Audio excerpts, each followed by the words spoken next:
जय मार्कंडे महादेव। हर हर महादेव।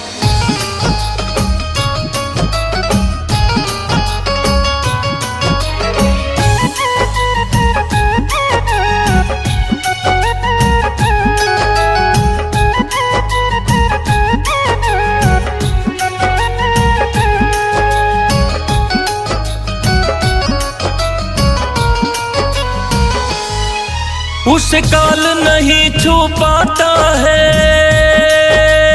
हो, उसे काल नहीं छू पाता है। महाकाल से लौ जो लगाया, एक बाल भगत को शिव ने मार्कंडे ऋषि बनाया। एक बाल भगत को शिव ने मार्कंडे ऋषि बनाया।